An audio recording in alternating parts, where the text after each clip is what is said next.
Lord, palakasin mo ako sa mga oras na ito. Bigyan mo pa ako ng maraming inspirasyon para makamove on sa buhay ko. Ako ngayon, Lord, ay nakalubog sa isang problema na hindi ko lubos maisip kung bakit dumating sa aking buhay ito. Nalilito at parang nawawala na ako. Parang walang makapitan. At alam kong walang makakaintindi ng aking kalagayan. Bigyan niyo po ako, Panginoon, ng guidance para malaman ko kung ano ang dapat kong gawin at kung ano ang dapat isipin. Ibigay niyo po sa aking daan ang mga taong tutulong sa akin at maging tamang impluensya sa aking buhay. Taong nakareceive na din ng inyong pagpapala at ng inyong guidance at patuloy na nabubuhay ng tama na ayon sa inyong kalooban, Panginoon. Huwag niyo pong hayaan din na grabing maapektuhan ang aking pamilya. Spare them from hurt. Patuloy niyo po silang protektahan. Patuloy niyo po silang i-lead sa tama at patuloy niyo silang alagaan, Lord. Alam ko, Lord, na nakikita niyo ang aking kalagayan. Nakikita niyo po kung paano ako nahihirapan. Huwag niyo po sanang hayaan na magtuloy-tuloy ang aking nararanasan, Panginoon.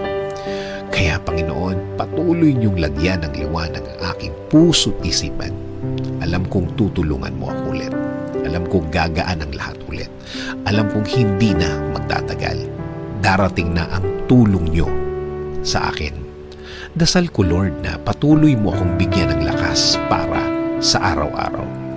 Para mas maharap ko ang mga problemang ito. Bigyan mo ko ng talino para mas alam ko kung ano ang gagawin sa problemang ito. Patuloy akong maniniwala at kakapit pa din sa inyong presensya, Panginoon. Kakapit sa pangako po ninyo na lagi kayong andyan para sa akin at sa aking pamilya. Magpo-focus ako sa inyong pagmamahal sa akin dahil alam ko na kapakanan ko pa rin ang mangingibabaw sa bawat mahirap na sitwasyon sa aking buhay.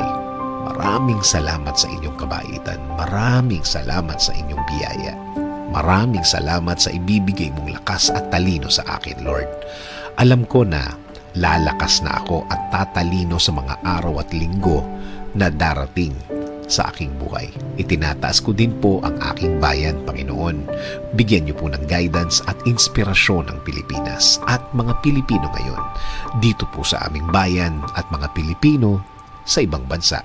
In Jesus' name I pray. Amen. Sabi sa Psalm 46:1-3, God is our refuge and strength, an ever-present help in trouble.